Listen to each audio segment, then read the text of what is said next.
y hermanas, sean todos bienvenidos. En este video vamos a buscar dar una breve exposición sobre la estructura de la iglesia, recogiendo todos o la mayoría de los elementos que vimos en la clase de estructura eclesial, en la primera parte de la primera sesión, dado que el video no se grabó por completo, sino se grabó solamente la segunda parte, en la cual hablamos de la iglesia episcopal. Por ende, en esta parte vamos a hablar un poco más de la historia y de la formación de la comunión anglicana. Entonces, planteándonos un interrogante, ¿qué es la iglesia? ¿Qué es la iglesia anglicana? ¿Se puede hablar de una iglesia anglicana?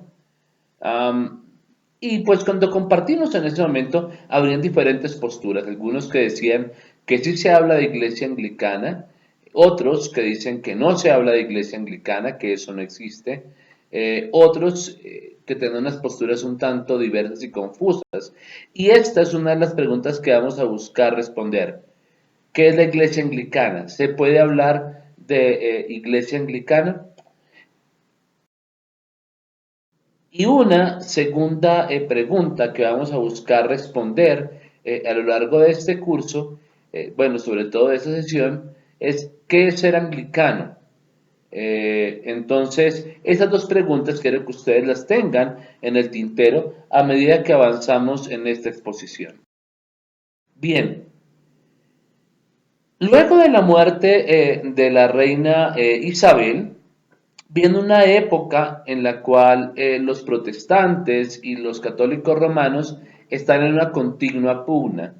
Recordemos que, como hemos hablado en otras clases, y en particular lo que hablamos en la clase de historia de la iglesia en las Islas Británicas, la iglesia no surge con Enrique VIII, sino el acontecimiento de Enrique VIII fue simplemente una excusa que utilizaron los cristianos ingleses para volver al rito que tenían previo a la reforma gregoriana, o sea, un rito que tiene una riqueza de tradición céltica, de tradición británica y demás. ¿Por qué no se dice que la iglesia surge con Enrique VIII? En primera medida porque la iglesia surge desde las épocas del cristianismo primitivo. También porque ese cristianismo que surge en las épocas de Enrique y de su hijo Eduardo es posteriormente acabado por su hija María, María Tudor, que es conocida como María la Sanguinaria, y sería realmente Isabel, la otra hija de Enrique, quien realmente pondría los orígenes o pondría como los cimientos al anglicanismo que tenemos hoy en día, recuperando lo que se hizo en la época de su hermano, de su padre y en la tradición aquella antigua. Durante las épocas de los reyes Jacobo I, Carlos I, Carlos II, entonces estamos en ese vaivén de unos a favor del protestantismo, otros a favor del catolicismo romano y unas pugnas entre los católicos y los protestantes que en todo el imperio inglés, sobre todo en las Islas Británicas.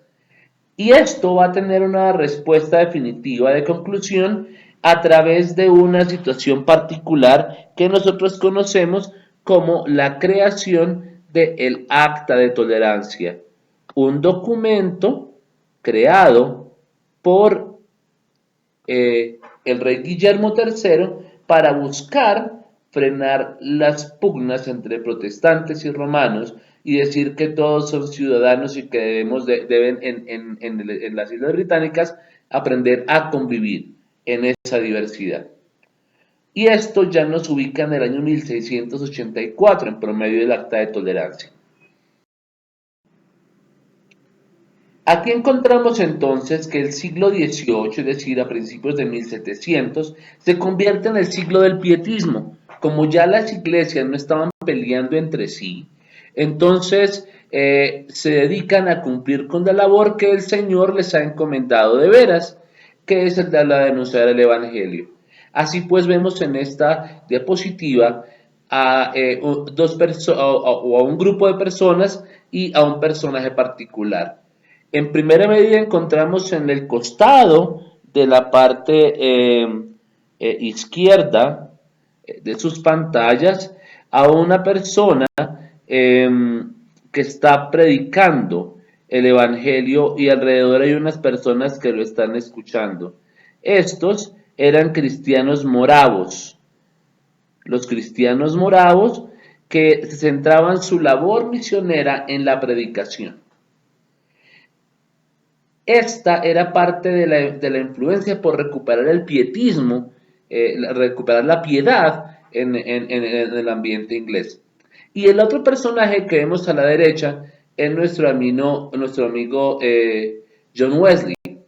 John Wesley, un sacerdote católico, un sacerdote, perdón, episcopal, que quiso dedicarse a la misión en las tierras de Georgia y de territorio americano, entonces viajó desde Inglaterra a dedicar su misión a estos nuevos territorios. Y cuenta la leyenda que cuando estaba cruzando el Atlántico desde Inglaterra hasta los nuevos territorios en territorio americano, pues Wesley sufrió, el barco en el que venía Wesley fue abatido por las fuerzas del agua y del viento, y que cuando se estaban hundiendo, él se preocupó más por salvar su vida que por hacer que todos se calmaran y confiaran en la misericordia de Dios, mientras que los moravos que iban en el mismo barco con él sí buscaron calmarse y cantar los himnos. Ellos fueron los que calmaron a toda la tripulación. Y entonces Wesley, a razón de eso, se busca enfocarse un poco más en su conversión personal, y esa conversión personal lo lleva a reconocer la importancia de la predicación en público, y esta predicación en público pues va a generar un espíritu misionero muy grande en la iglesia, que da origen al movimiento metodista, de evangelización por células, de predicación por clérigos y ministros laicos, un gran movimiento en la iglesia de aquel momento. Sin embargo, Wesley tiene una, digámoslo así, dificultad en este momento, y es que Wesley no cuenta con el apoyo de la iglesia cuando él pide que le ordenen ministros para continuar su obra. Entonces él lo que hace es ordenar algunos ministros por la imposición de manos, saliéndose un poco de la estructura de la iglesia y rompiendo hasta cierto punto la comunión con la iglesia. Aunque él muere siendo un sacerdote anglicano, en efecto, pues su acción da origen a una ruptura entre anglicanos y metodistas. Y esto quizás es un buen momento para preguntarnos hasta qué punto es bueno que nuestras acciones lleguen a romper la comunión de la iglesia cuando nosotros estamos haciendo labores misioneras.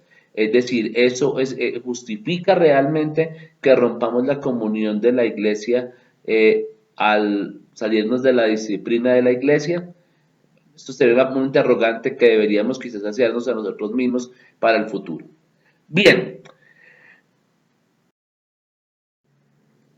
es así que entonces el Imperio Británico se va expandiendo por diferentes lugares. Se llegaba a decir que el Imperio Británico y el Imperio Español eran los dos imperios que en su momento nunca conocieron el ocaso, porque en cualquier parte del mundo donde estaba el imperio siempre era de día en las 24 horas, entonces nunca conocía el ocaso, a toda hora estaba en algún punto el sol amaneciendo o el sol visible. Y eso implica que la iglesia, que tenía un carácter nacional, la iglesia de Inglaterra, se fue expandiendo también a los lugares a donde los ingleses fueron creando colonias. Entonces tenemos aquí el caso de que, por ejemplo, estaban en Canadá, pero también estaban en Estados Unidos con las 13 colonias, en la parte de Florida, en las Bermudas, en la Guayana Británica, estaban en la parte del África, estaban en Asia, estaban en Oceanía, en las Filipinas posteriormente, Nueva Zelanda y demás, y también acá estaban en las Islas Malvinas en América del Sur. Entonces, vemos cómo los anglicanos fuimos llegando de la mano del Imperio Británico a todo el mundo con un ímpetu evangelizador. En muchos casos solamente se atendía a la población que migraba allá. En otros casos hay antecedentes de que fuimos también apoyamos la labor colonizadora del Imperio Británico. Por ejemplo, en la India hay el caso de que algunas prácticas de la época victoriana, en la época victoriana, algunas prácticas de la población de la India les parecían a las mujeres un tanto escandalosas y por eso buscaron enfatizar la evangelización en la India a través de la iglesia para que ellas, la población indígena de la India, la población hindú, tomara unas costumbres un tanto más cristianas y moralmente más adecuadas. Así pues, entonces, vemos cómo la iglesia se va expandiendo por todo el orbe. Y en este punto de la historia aparece un momento muy importante, que es la independencia de los Estados Unidos. La independencia de los Estados Unidos ocurre con la firma del Acta de Independencia el 4 de julio de 1776. Recordemos que en Estados Unidos está la iglesia anglicana a través de diferentes misioneros, así como también están los cuáqueros y también están los metodistas que antiguamente eran anglicanos. Y entonces esta situación de la independencia, declararse independientes de la corona británica, genera y suscita una pregunta. Bueno, somos anglicanos porque somos parte de la Iglesia de Inglaterra, pero entonces, si somos parte de la Iglesia de Inglaterra, tenemos que jurar obediencia a la reina. Eso no es posible porque como nos declaramos independientes, estaríamos traicionando a la patria. Entonces, ¿qué debemos hacer? ¿Qué es lo más adecuado? Entonces, la iglesia se pregunta, ¿cuál es la autoridad de la iglesia? ¿Es la reina o por el contrario, alguna otra institución? Identifican que la autoridad en la iglesia desde épocas bíblicas son los obispos como depositarios de la fe. Y por ende, la iglesia anglicana en los Estados Unidos asume el nombre de iglesia episcopal, episcopal del griego episcopos, que significa obispos. Entonces es en los obispos en quienes recae la responsabilidad de guiar a la iglesia. Ellos son la autoridad en la iglesia y ya no será la reina. Ante esa decisión entonces de la iglesia de llamarse ahora episcopal, entonces viene el dilema de, bueno, es necesario que una iglesia episcopal tenga obispos. ¿Quién nos ordena?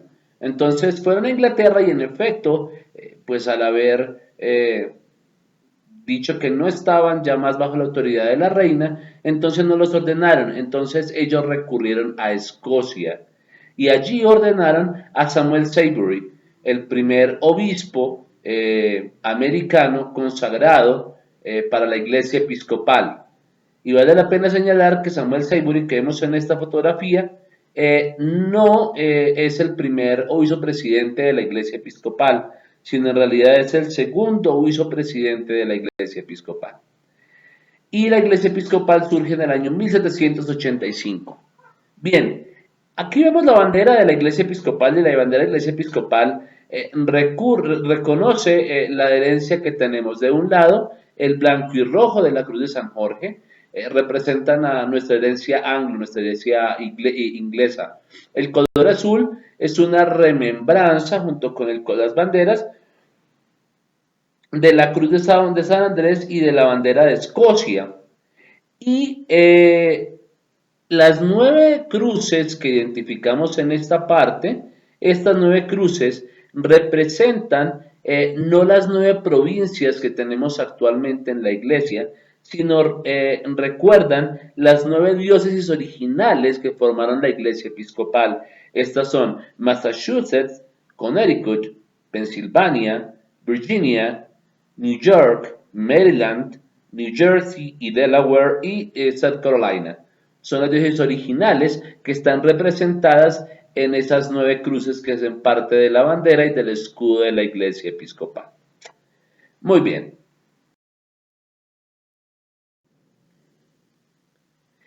Es así entonces que en el siglo XIX, ya pues con los antecedentes que había pasado de nuestro amigo John Wesley, el surgimiento del metodismo y todo lo demás, la época del pietismo, entonces llega el siglo de las misiones, el siglo XIX. Y ese siglo de las misiones es muy importante porque empieza el surgir de instituciones misioneras o de sociedades misioneras que buscaban cumplir con la labor del Evangelio. Y entonces, en el año 1799, surge la Sociedad Misionera de la Iglesia, The Church Missionary Society, ¿sí? De carácter netamente inglés. Bien, esta organización de Church Missionary Society era netamente inglés, originada en la Iglesia de Inglaterra.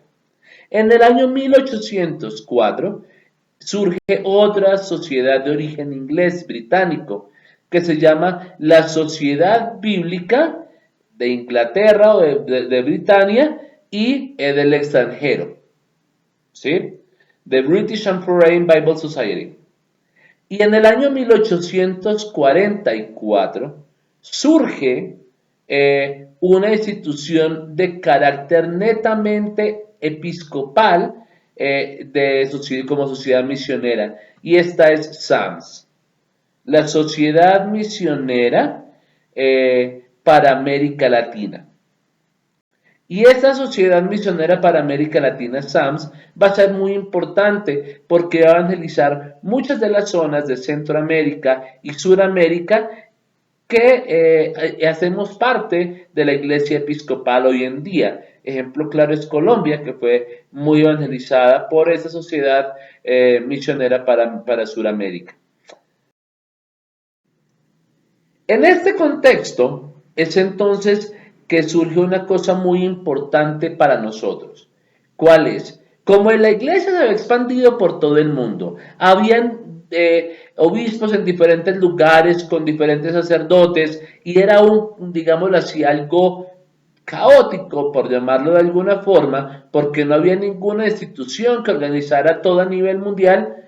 Entonces se vio necesario empezar a solucionar inconvenientes o conflictos que había entre las diferentes iglesias, obispos y demás.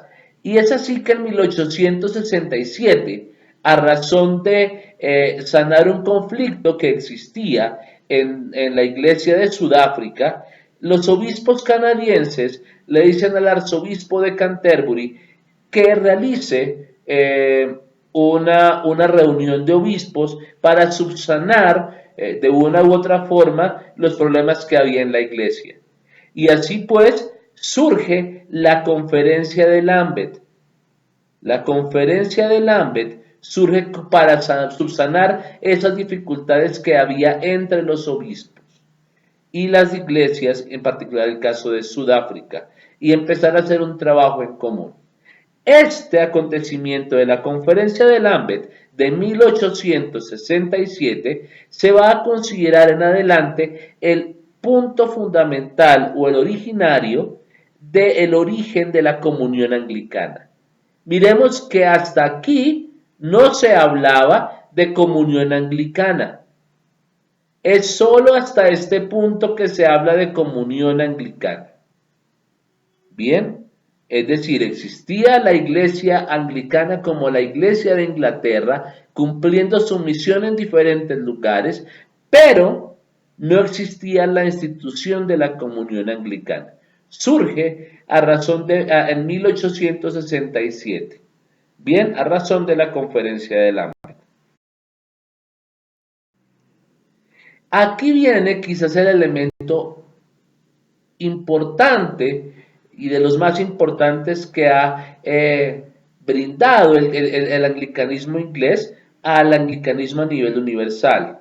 La conferencia de Lambeth digámoslo así, era un elemento institucional para darle identidad a eso que llamamos la comunión anglicana. Pero luego viene la pregunta, bueno, ¿y qué nos hace a nosotros anglicanos? ¿Qué es lo esencial, lo fundamental de nuestra fe? Y entonces los obispos reunidos en la Cámara de Obispos en Chicago en el año 1886 discuten ese tema y definen 4 elementos, por eso llamamos el cuadrilátero, que son las Santas Escrituras del Antiguo y Nuevo Testamento contienen todas las cosas necesarias para la salvación y son la regla y norma última de la fe. El segundo elemento que identifican los obispos en la Cámara de Obispos del 86 es que el credo apostólico es fundamental para la fe como credo bautismal y el credo niceno es fundamental como definición suficiente de la fe cristiana. ¿Sí? Por eso es que hoy en día, cuando nosotros vamos a bautizar a alguien, hacemos las promesas bautismales con el credo apostólico, el que las señoras en las iglesias llaman el credo cortico, y utilizamos el credo niceno en la celebración dominical porque esa es una definición suficiente de nuestra fe como cristianos. Los siguientes elementos son el bautismo y la cena del Señor como los 2 sacramentos ordenados por Cristo mismo a través de su palabra y los elementos ordenados por Él. Es decir, nosotros tenemos estos 2 sacramentos como fundamentales, bautismo y Eucaristía. El bautismo es importante para nosotros porque el Señor Jesucristo nos dijo las palabras cómo presidirlo. Antes de cuando en el momento de la ascensión se aparecen sus discípulos y les dice, vayan y hagan discípulos de entre todas las gentes, bautizándolos en el nombre del Padre y del Hijo y del Espíritu Santo. Nos dijo cómo hacerlo, la fórmula, y obviamente el elemento era agua. Y la cena del Señor es fundamental, la Santa Eucaristía. ¿Por qué? Porque el Señor también nos dijo cómo hacerlo con sus palabras y Él mismo lo hizo. En la última cena tomó pan, dio gracias, lo partió y dijo, tomen, esto es mi cuerpo. Luego tomó una copa con vino y dijo, tomen y beban, esta es mi sangre. Hagan esto en memoria mía. Desde allí, estos 2 sacramentos, bautismo y cena del Señor, son fundamentales para nuestra fe como episcopales. Los otros 5 ritos sacramentales son vehículos de la gracia de Dios, pero no tienen la misma dignidad de estos 2. Estos son necesarios para quien quiera ser salvo, uniéndose a Cristo el Señor. Y bien, el último elemento es el episcopado histórico. Reconocemos entonces que los obispos son fundamento de nuestra fe también, en cuanto que ellos nos conectan con la historicidad de las épocas apostólicas, en cuanto ellos son depositarios de la fe, y creemos que hay una línea interrumpida de imposición de manos desde la actualidad hasta las épocas apostólicas. Esto se convierte entonces en los elementos fundamentales a nivel doctrinal de lo que nos une como anglicanos. Somos anglicanos porque tenemos estos elementos en común, ¿sí? Estos elementos en común. Y cualquier iglesia que quiera venir a ser parte de la comunidad anglicana será revisada en estos 4 aspectos. Bien.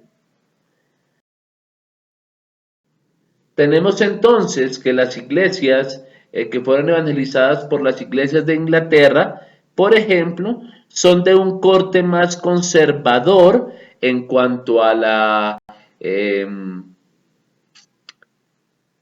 su moral, pero tienen una evangelización un poco más de corte predicativo y evangélico, que es característico de las iglesias del cono sur de América y de muchas de las iglesias en el África. Mientras que las iglesias que fueron evangelizadas por la iglesia, por la SAMS, por la Sociedad Misionera para América del Sur, tienen una característica particular que es una liturgia un poco más alta y una moral que es consecuente con la actualidad del mundo y que está estipulada de forma, digámoslo así, libre y consensuada. Bien, respondiendo a la realidad del mundo actual. Esa es la diferencia entre las iglesias. Por eso hay un bloque que es, digámoslo así, que son de iglesias conservadoras, que están ubicadas más en la parte de África y en la parte sur de América, en particular Argentina, el cono sur de América y la provincia de Chile, y otras que son de corte un poco más conservador, que estamos ubicadas en la parte norte de Sudamérica, es decir, en Brasil, que es una iglesia muy liberal, Colombia y Venezuela y Ecuador como parte de la iglesia episcopal, y el Canadá, que somos un poco más liberales, igual que ahora Inglaterra, que está dando pasos hacia el liberalismo.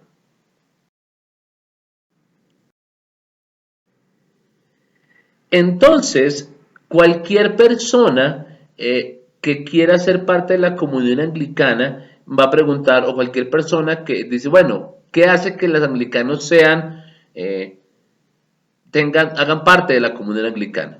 Pues bien, ¿qué hace que hagamos parte de la comunión anglicana?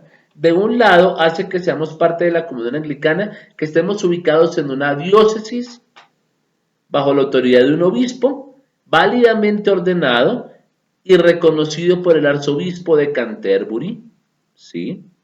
Como principio de unidad de la iglesia. Es un primado de unidad y un primado de índole espiritual. La segunda es que el representante de esa provincia a la que hace parte esa diócesis asista a la reunión de los primados. El primado de esa provincia se ha invitado por el arzobispo de Canterbury a asistir, con voz y voto. El tercer elemento o instrumento de comunión es que el obispo que lidere esa diócesis haga parte de la conferencia del Lambeth, aquella reunión de la iglesia que se reúne cada 10 años y que empezó en el año 1867. Bien, y finalmente que esa provincia tenga delegados en el Consejo Consultivo Anglicano. Si una iglesia, llámese de la forma que se llame, no cumple con estos requisitos, es decir, no está en comunión con la iglesia de Inglaterra y su arzobispo, el arzobispo de Canterbury. Si no tiene un primado provincial o ese primado provincial que tienen no va a la reunión de los primados, tampoco hace parte de esa iglesia de la comunión anglicana y no representa la institucionalidad y la historicidad de la iglesia anglicana.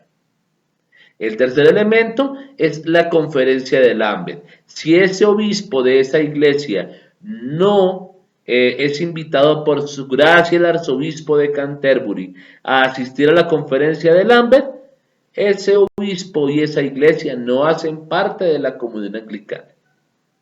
Y finalmente, si de esa provincia a la que esa iglesia pueda ser parte no tiene representante en el Consejo Consultivo Anglicano, eso quiere decir que esa provincia o esa iglesia tampoco hace parte de la comunión anglicana. Es decir, y concluyendo, si usted quiere averiguar si una iglesia es realmente anglicana y si hace parte de la comunión anglicana, usted tiene que ver si está en relación con estos instrumentos de comunión. Si no está en relación con los instrumentos de comunión, esa iglesia no pertenece a la comunión anglicana y por ende no representa la institucionalidad e historicidad de la comunión anglicana. Bien, estos elementos son de corte institucional y a esos elementos y a este elemento que ya dijimos que son los elementos de corte institucional, se une este elemento de Quadrilátero Chicago-Lambert como un elemento de tipo dogmático. Es decir, el cuadrilátero Chicago-Lamped como elemento dogmático y los instrumentos de comunión de la Iglesia constituyen de forma clara los elementos a través de los cuales nos identificamos los anglicanos a lo largo del mundo. Entonces, para ir cerrando, ¿existe una iglesia anglicana? Sí, existe una iglesia anglicana, quizás como la iglesia de Inglaterra, pero esa iglesia de Inglaterra es parte de una institución que se llama la Comunión Anglicana. Y todos nosotros hacemos parte de esa Comunión Anglicana. O sea, cuando decimos que quiénes somos los anglicanos somos parte de esa Comunión Anglicana, de iglesias reunidas en provincias, en diócesis y parroquias, que estamos en comunión con el arzobispo de Canterbury, que nuestro primado asiste a la reunión de primados, que nuestro obispo asiste a la reunión de los obispos en la conferencia de Lambeth cada 10 años y que estamos representados ante el Consejo Consultivo Anglicano. Y lo más importante es que reconocemos que las Sagradas Escrituras del Antiguo y Nuevo Testamento son el contenido de la fe necesario para la salvación, que reconocemos en el credo de los apóstoles y en el credo niceno, la fe bautismal y la definición suficiente de la fe cristiana. Reconocemos el bautismo y la cena del Señor como los dos sacramentos fundamentales para la salvación y finalmente la necesidad de un episcopado histórico. Muy bien, mis hermanos, espero que estos elementos que hemos oído nos permitan identificar qué es la comunión anglicana, de dónde surge y dar respuesta a las necesidades de nuestras congregaciones, a cuando nos pregunten qué significa ser anglicanos, qué es la iglesia anglicana, o mejor aún, qué es la comunión anglicana, y por qué la diferencia entre los anglicanos y los episcopales, porque mucha gente dice que los episcopales no somos anglicanos. Mentiras, eso es un desconocimiento de la iglesia, porque los episcopales somos una provincia de la comunión anglicana. Bien, entonces eso es una de las cosas que habría que responder. Esta mañana, en clase, alguna de las personas preguntaba reverendo, y entonces, ¿cómo podemos entender cuando nos preguntaron cuando nos dijeron que la iglesia episcopal había sido sancionada de la comunión anglicana a razón del matrimonio igualitario aprobado? Y la respuesta es clara.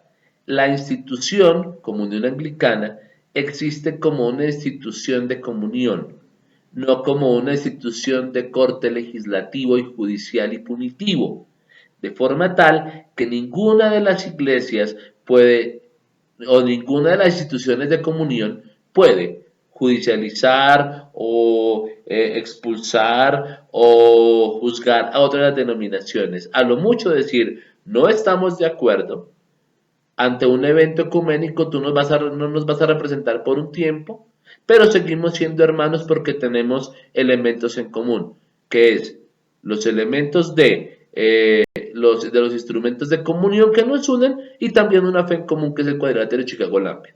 Entonces, la iglesia episcopal no está sancionada de la comunión anglicana, seguimos siendo parte de la comunión anglicana, somos miembros activos, ¿sí?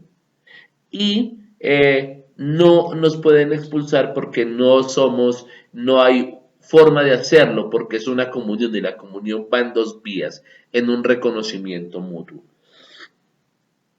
Y quizás en esa perspectiva, para concluir, es que surge el tema de la conferencia de Lambeth de este año 2020 que va a suceder.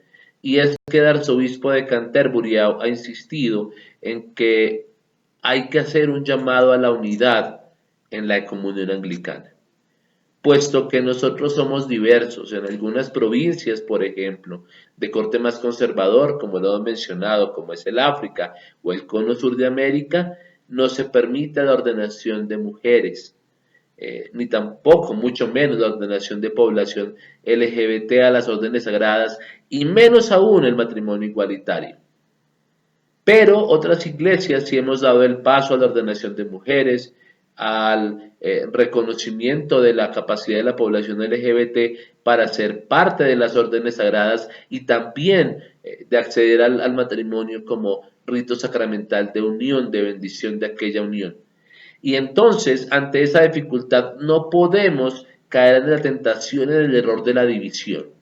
El mensaje del arzobispo es que tenemos que aprender a vivir juntos a pesar de las diferencias y de la diversidad que hay entre nosotros. Mis hermanos y hermanas, bendiciones para todos y espero que si tienen algún comentario al respecto, por favor lo hagan y nos permitan conocer su opinión al respecto. Muchas gracias y bendiciones.